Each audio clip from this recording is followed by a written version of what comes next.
영국이 신사의 나라가 되게 한 데는 세 여인의 공로가 지대합니다. 먼저 16세기 약소국이었던 영국을 강대국으로 만든 엘리자베스 1세가 있습니다.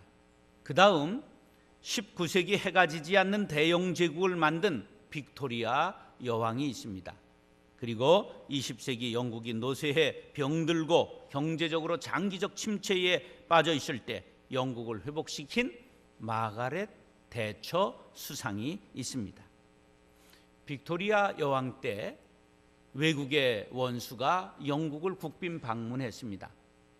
그래 이제 빅토리아 여왕을 아련하고 이런 질문을 드렸습니다.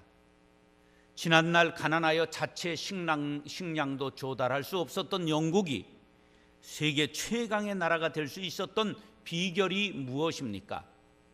그랬더니 빅토리아 여왕이 의외의 답변을 했습니다. 영국 국민들이 성경을 사랑하고 성경 말씀대로 살려고 힘쓰면서 하나님께서 복을 주셔서 부강한 나라가 되었습니다. 영국 국민들이 성경을 사랑하게 된 것은 종교개혁 이후에 된 일입니다. 종교개혁은 독일에서 시작돼서 스위스에서 영국으로 점점 번져나가게 되었는데 중세기에는 신부들만 성경을 읽을 수 있었습니다.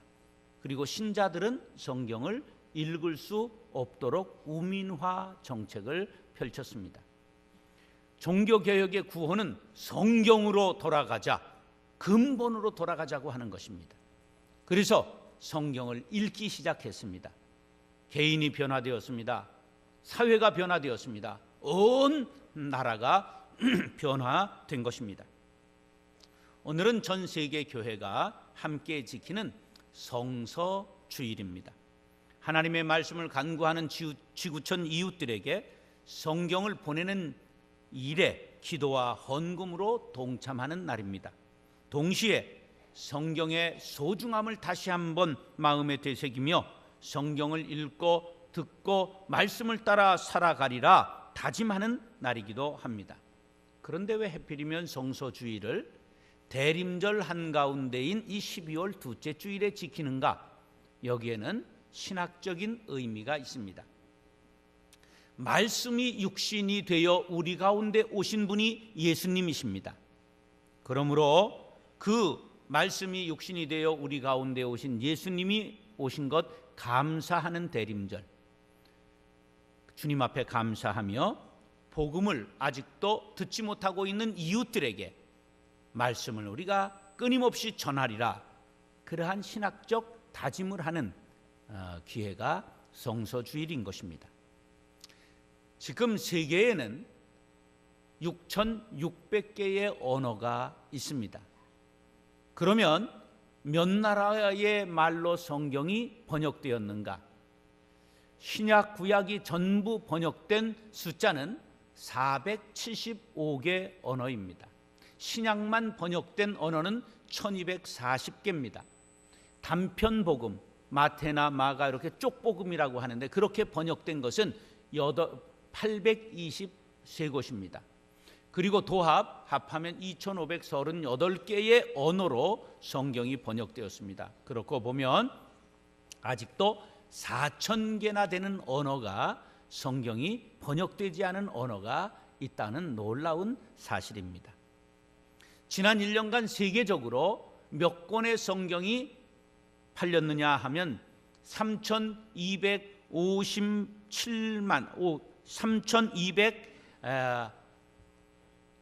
15만 7천 권의 성경이 팔렸습니다. 그러면 우리나라에서는 성경이 작년 한 해에 몇 권쯤 팔렸을까? 51만 6,700권이 팔렸습니다. 성경은 영원한 베스트셀러입니다. 1898년 대한제국은 개화파들이 자꾸만 독립협회를 조직하고 신문을 발간하고 정부의 부패를 규탄하니까 개화파들을 전부 흩어버리기 위하여 독립협회를 해산시켰습니다. 그래도 사람들이 뒤에서 자꾸만 모이니까 1902년에 개혁당 사건이라는 걸 만들어서 개혁파들이 뭘 혁명을 일으키지도 않았는데 그들을 전부 붙잡아다가 감옥에다가 혁명분자라고 쳐 넣었습니다. 1902년 성탄절에 번커라고 하는 선교사가 성탄 선물을 가지고 감옥에 이제 위로를 갔습니다. 근데 감옥에 가보니까 의외로 젊은 사람들이 많이 갇혀 있는 거예요. 그리고 교도소장에게 이 감옥에다 도서실을 하나 만들면 어떻겠습니까? 우리가 책은 지원하겠습니다. 그래서 좋다고 생각을 해서 책을 모았습니다. 그랬더니 성서공회에서 우리도 돈을 내겠습니다. 그래서 50원이나 되는 거액을 내었습니다. 50원은 쌀 25가마니 값입니다. 그래서 도서관이 이루어져서 1903년 1월 5일에는 540권의 책이 모여서 도서관을 개관했습니다. 그래서 죄수들이 책을 읽기 시작했는데 그 중에 성경을 읽고 예수를 영접한 청년들이 일어나게 되었는데 그 중에 놀랍게도 월남 이상제, 그 이승만, 그리고 헤이그 밀사 사건의 그 주인공이었던 이준 열사, 이런 사람들이 많이 감옥에서 성경을 읽고 예수 믿는 놀라운 역사가 일어나게 되었습니다. 그 중에 한 사람이었던 중취원 참의를 거쳤던 홍재기는 이런 글을 남겼습니다. 1902년 봄 갑자기 죄를 뒤집어쓰고 여러 달 포승줄에 묶여 감옥에 있던 중에 감옥에서 무슨 행운인가 갑자기 도서관을 열며 책을 들여보내주었다. 우리는 그곳에서 성경을 발견했고 성경을 읽으면서 우리는 변하여 새 사람이 되었다. 나의 동포들이여 발분하여 선을 행하고 손을 잡고 이 진리를 함께 즐길 것을 진실로 권하노라. 그런 글을 남겼습니다. 시편 119편 105절에 주님의 말씀은 내 발의 등이요 내 길의 빛이니이다, 그렇게 말씀하고 있습니다. 성경 말씀이 어두운 감옥을 비추는 빛이 되었던 것입니다. 희망의 신학자 몰트만은 성경 없이는 진정한 혁명을 일으킬 수 없다고 말했습니다. 사랑하는 형제 자매 여러분, 성경을 읽으십시오. 감옥과 같은 여러분의 환경이 변하여 천국이 될 것입니다. 성경을 배우십시오. 여러분의 삶의 자리가 완전히 변하게 될 것입니다. 성경 말씀을 전하십시오. 죽은 생명이 살아날 것입니다. 우리 모두 생명의 말씀을 읽고 듣고 배우고 지켜 온전히 세상을 변화시키는 주인공들이 될 수 있기를 예수님의 이름으로 축원합니다. 따라서 구원의 길을 알게 됩니다. 성경에는 방대한 내용이 담겨 있지요. 인류의 원역사와 이스라엘 역사, 근동 지방의 역사가 담겨 있습니다. 그러나 성경을 역사책이라 말하지 않습니다. 성경에는 주옥과 같은 시가 150편 이상 있습니다. 그러나 성경을 시집이라고 말하지 않습니다. 성경에는 격언집이 있습니다. 그러나 성경을 잠언서적이라 말하지는 않습니다. 성경에는 이 세상에 어떤 연애소설보다도 진한 아가서라고 하는 연애소설이 있지만 성경을 연애소설이라 말하는 사람은 없습니다. 성경엔 미래 인류가 당할 일을 기록하고 있습니다. 그러나 성경을 예언서라고 말하지는 않습니다. 그러면 성경은 무슨 책입니까? 오늘 15절은 이렇게 말합니다. 시작.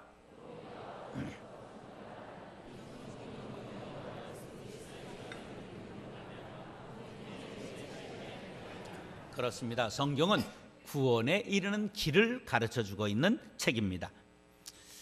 자, 그런데 묘한 것은 성경의 모든 내용이 1600년간에 걸쳐서 기록되었고 지은인 40명, 언어는 3개 나라의 언어가 동원되고 한 학파 사람들이 아닌 전부 모르는 사람들이 기록했는데 묘하게도 전부 초점이 한 사람에게 향하고 있습니다. 누굴까요? 예수 그리스도입니다. 집채만한 금고도 비밀번호 하나, 열쇠 하나면 열립니다. 그 열쇠가 성경이라고 하는 방대한 책의 열쇠가 누구라고요? 예수 그리스도입니다. 우리는 예수에 대하여 피상적으로 알고 있습니다. 그는 2000년 전 베들레헴에 태어나서 요셉과 마리아라는 부모님을 뒀고 3년 공생애 동안 제자 12를 양육하다가 그 종교 지도자들의 미움을 사서 33살의 십자가에서 피 흘리고 죽으신 그러한 사람이다. 그가 살았던 생애를 기록한 책이 마태, 마가, 누가, 요한 사복음서이다. 이렇게 세상 사람들도 알고 있습니다. 그러나 그 정도의 지식으로는 우리가 성경을 해석할 수 없습니다. 성경은 비밀스러운 책인데 그 비밀의 장막을 벗기 위해서는 예수, 과연 그가 우리에게 누구인가를 알아야 합니다. 이에 대하여 로마서 10장 9절, 10절, 13절은 이렇게 말씀합니다. 시작. 내가 만일 내 입으로 예수를 주로 시인하며 또 하나님께서 그를 죽은 자 가운데서 살리신 것을 내 마음에 믿으면 구원을 받으리라. 사람이 마음으로 믿어 의에 이르고 입으로 시인하여 구원에 이르느니라. 누구든지 주의 이름을 부르는 자는 구원을 얻으리라. 예수님은 누구냐? 우리의 구원자로 이 땅에 오셨습니다. 할렐루야. 그러므로 누구든지 예수를 자기의 구주로 믿으면 구원을 얻으리라. 할렐루야. 이것을 성경은 누누이 강조하고 있는 것입니다.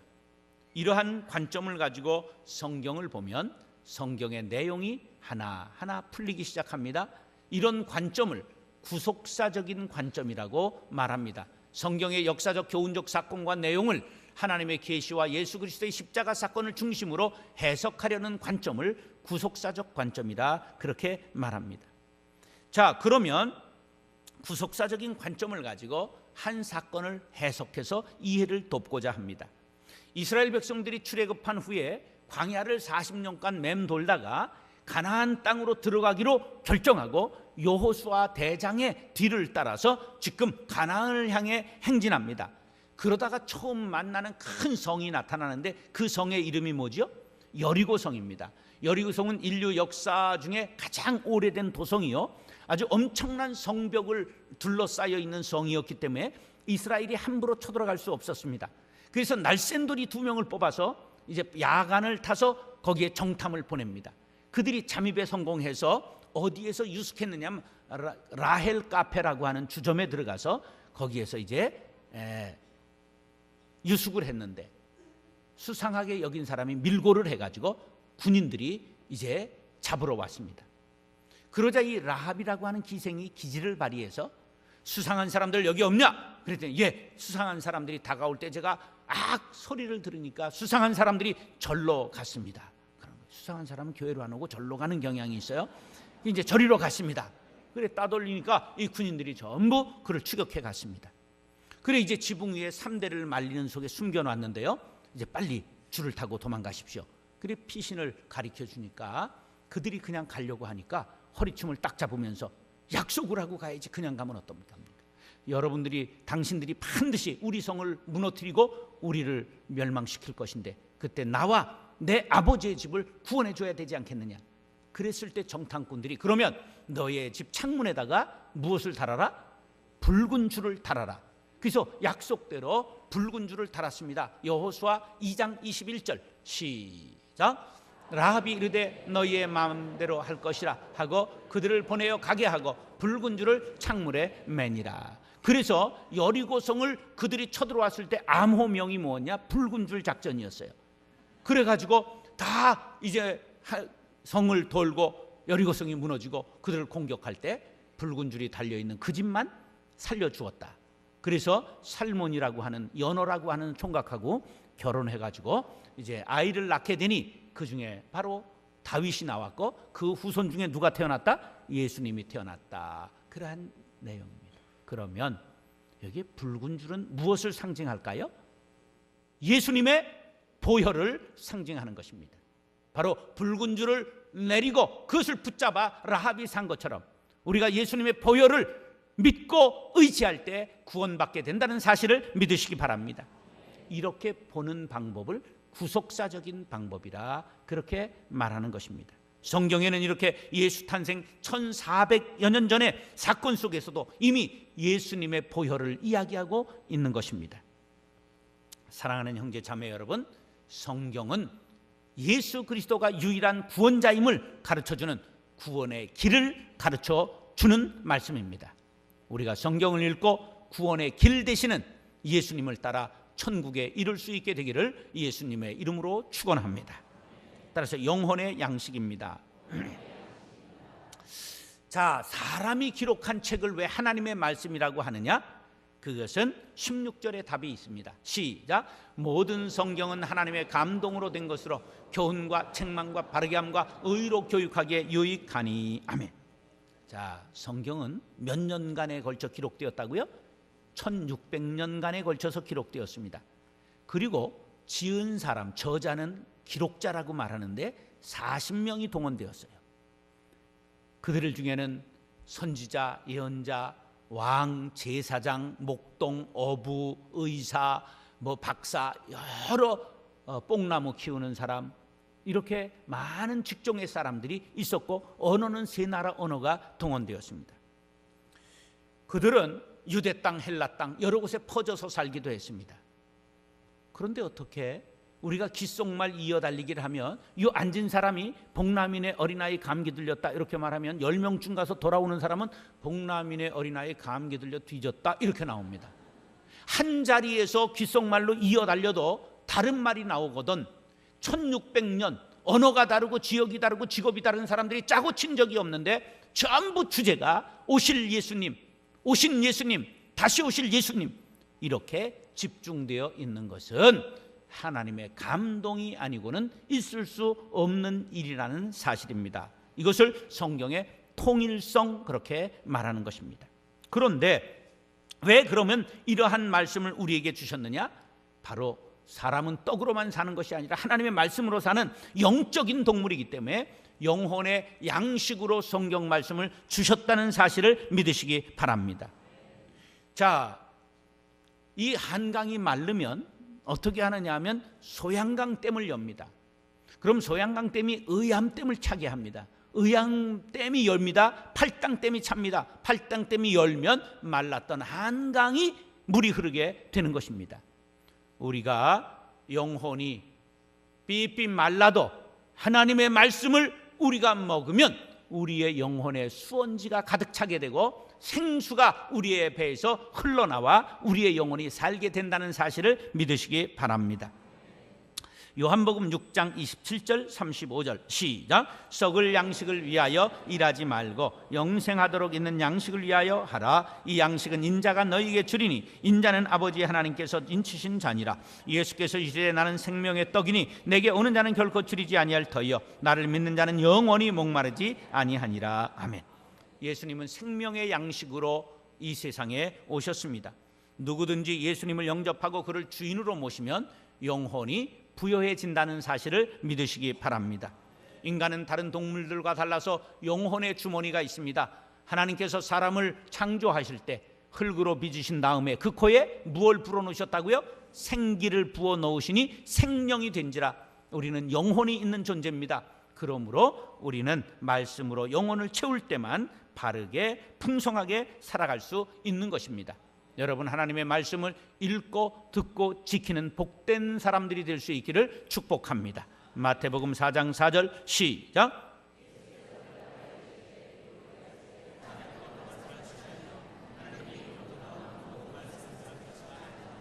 할렐루야. 사람이 양식만을 위해 살면 양식을 구할 수 있으나 영혼은 늘 허기진 영혼의 거지가 될 수밖에 없습니다. 한 믿음 좋은 영주가 축제날 집안 하인들을 다 모으고 선물을 주기로 했습니다. 한 손에는 100달러짜리 지폐를 들고 한 손에는 성경을 들고 한 사람씩 부르면서 어느 것을 택할지 물어보았습니다. 처음에 마부가 나왔습니다. 여기 어느 것 갖겠느냐? 예, 저는 글을 모르기 때문에 100달러를 갖겠습니다. 그 다음에 두 번째는 정원 관리사가 나왔습니다. 저는 아들이 아파 치료비가 필요합니다. 그래서 100달러짜리를 받았습니다. 그 다음에 요리사가 나오니까 너는 글을 잘 아니까 성경이 필요하겠지? 예, 그런데 너무 요리하느라고 바빠서 읽을 시간이 없어 차라리 100달러를 갖겠습니다. 돈은 누구나 좋아하는 것 같아요. 가지고 갔어요. 하인들이 나오는데 전부 돈을 가져가는 거예요. 여러분들에게 둘 중에 하나 고르라. 그럼 어떤 거 고르시겠어요? 내숭 떨지 말고 빨리 그냥. 예, 그렇게 다 달러를 고르는데 마지막으로 한 소년이 나왔어요. 너는 어느 걸 고르겠느냐? 그랬더니 우리 어머니가 성경 말씀은 천하보다 귀하다고 했습니다. 저는 성경을 갖겠습니다. 기특하구나. 그러면 성경을 받아라. 성경 감사합니다. 받았는데 성경을 한번 펼쳐봐라. 그래, 펼치는데 뭐가 또르륵 떨어졌어요. 사람들의 눈이 다 거기에 봤습니다. 봤더니 금화가 한 입이 떨어졌습니다. 그때 영주가 말했습니다. 성경을 읽는 사람마다 이렇게 보화를 캐게 될 것이다. 할렐루야. 사랑하는 형제 자매 여러분, 성경은 하나님의 감동으로 된 말씀입니다. 온갖 보화가 가득 차 있는 생명의 말씀입니다. 우리 모두가 성경을 읽어 영혼의 부자가 될 수 있기를 예수님의 이름으로 축원합니다. 따라서 변화의 능력이 있습니다.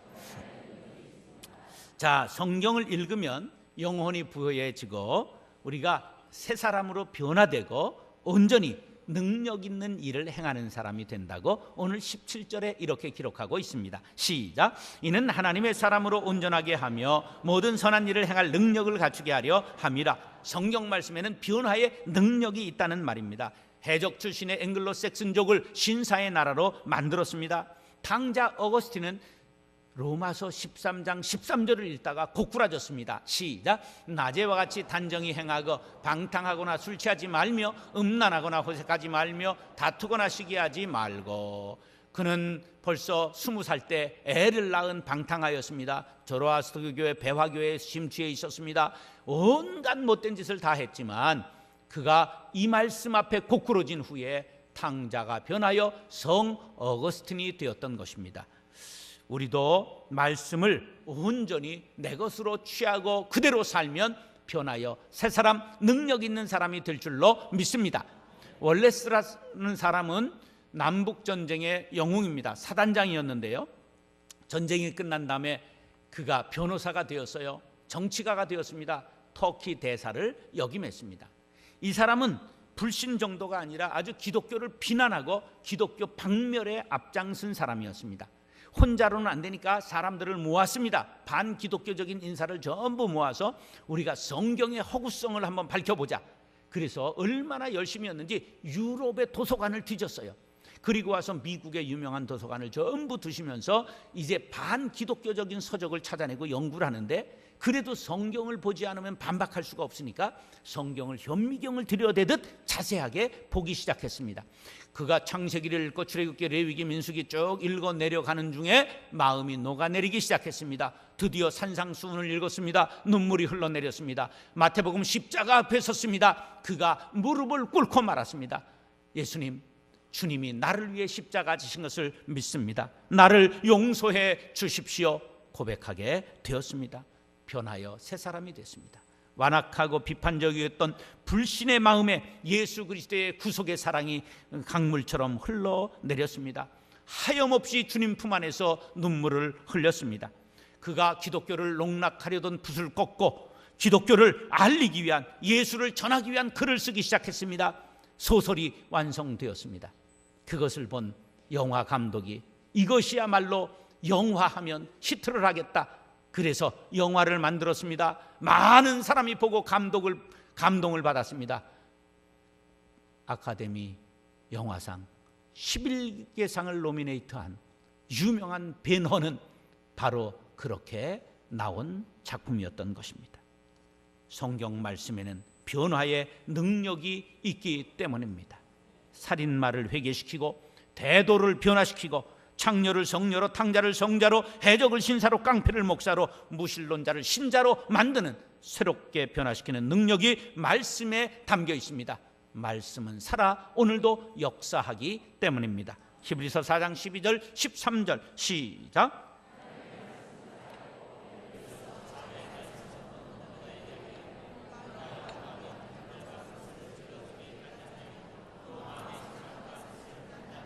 지으신 것이 하나도 그 앞에 나타나지 않음이 없고 우리의 결산을 받으실 이의 눈앞에 만물이 벌거벗은 것 같이 드러나느니라.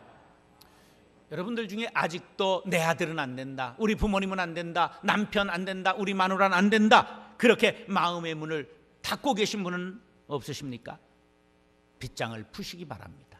우리로서는 안 되나 하나님의 말씀으로서는 모든 것이 가능합니다. 성경 말씀을 읽으십시오. 그리고 전하십시오. 그 말씀이 사람을 새롭게 만들 것입니다. 말씀은 오늘도 살아 역사합니다. 강팍한 마음을 녹이고 쪼개고 변화를 일으켜 역사를 새롭게 만듭니다. 불완전한 사람이 온전케 되며 악을 행하던 사람이 선한 사람으로 바뀌게 됩니다. 사람이 건강을 잃으면 약을 먹고 고쳐야 합니다. 사람이 마음에 병들면 무엇으로 고칩니까? 돈으로 됩니까? 약으로 됩니까? 아닙니다. 하나님의 말씀으로만 가능합니다. 엑스레이 앞에 서면 온몸의 뼈가 앙상하게 드러나듯이 하나님의 말씀 앞엔 자기의 죄가 모두가 드러나기 때문입니다. 사랑하는 형제 자매 여러분, 하나님의 말씀 속에서 구원의 길이 되시는 예수님을 만나시기를 축원합니다. 줄인 영혼의 양식을 채우시기를 축원합니다. 하나님의 사람으로 변화되어 선한 일에 온전히 쓰임받는 하나님의 자녀가 되시기를 성경의 주인공이 되시는 예수님의 이름으로 축원합니다.